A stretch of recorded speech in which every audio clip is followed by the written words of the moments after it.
buenas tardes, Hola. bienvenidos. El día de hoy les voy a hablar acerca del tema de las leyes del movimiento de Newton o leyes de Newton. Estas leyes se basan en los principios básicos de la mecánica clásica que estudia el movimiento de los cuerpos.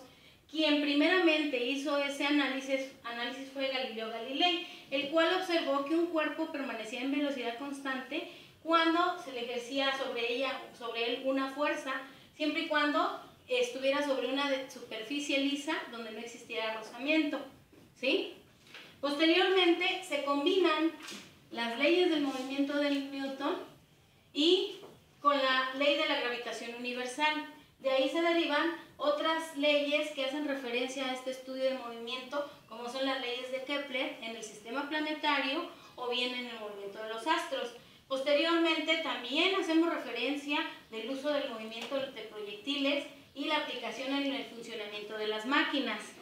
Otra área que deriva de este estudio es la dinámica clásica. La dinámica clásica es parte de la física que va a estudiar el movimiento de los cuerpos y las causas que generan dichos movimientos. Es decir, las fuerzas que actúan sobre ellos, el movimiento de sistemas inerciales. Inerciales porque, bueno, la masa es constante. Finalmente, tenemos el fundamento teórico que nos dice que vamos a hacer referencia a los conceptos fundamentales de las leyes del movimiento de Newton, como son la masa, que hace referencia a la cantidad de movimiento, que existe el tiempo, el espacio, el lugar y el movimiento, el cual puede ser tanto absoluto o puede ser relativo dependiendo de la ley que se esté aplicando.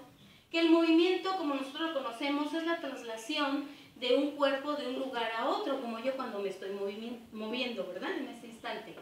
Y que finalmente, dentro de las leyes del movimiento de Newton, como hace referencia a la fuerza es la unidad de medida y su símbolo es el newton, que se representa con la letra mayúscula N y equivale a 1 kilogramo por metro sobre segundo cuadrado, ¿sí?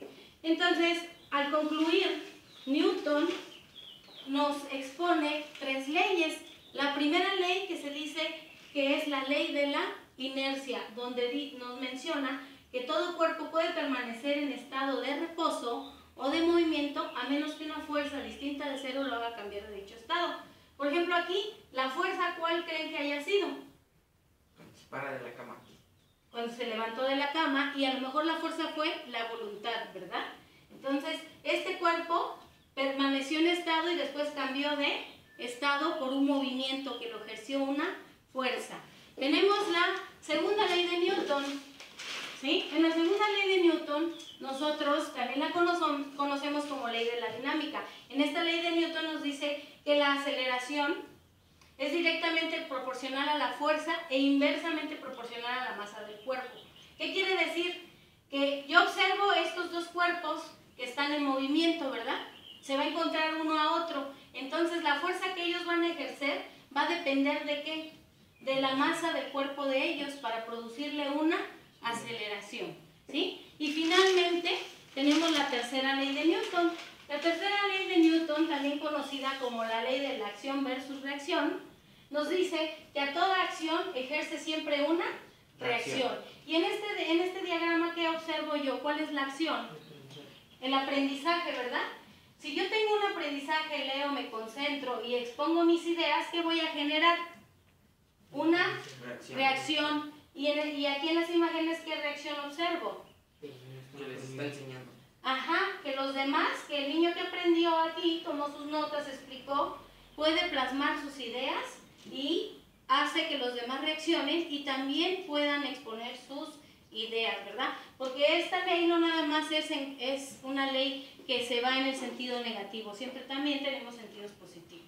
En conclusiones, yo les puedo decir entonces que todos los movimientos se rigen bajo estas 3 leyes o principios de las leyes de Newton, que debe de existir una fuerza para que existan dichas leyes y que esa fuerza es la que va a causar el movimiento, pero que son fundamentales 3 variables, lo que son la masa, la misma fuerza y la aceleración que va a experimentar el cuerpo. Estos principios básicos del movimiento lo tienen todos los cuerpos, ¿verdad? Y Newton todo lo expuso en 1687 en su publicación Filosofía Natural y Principio Matemático. Por su atención, muchas gracias.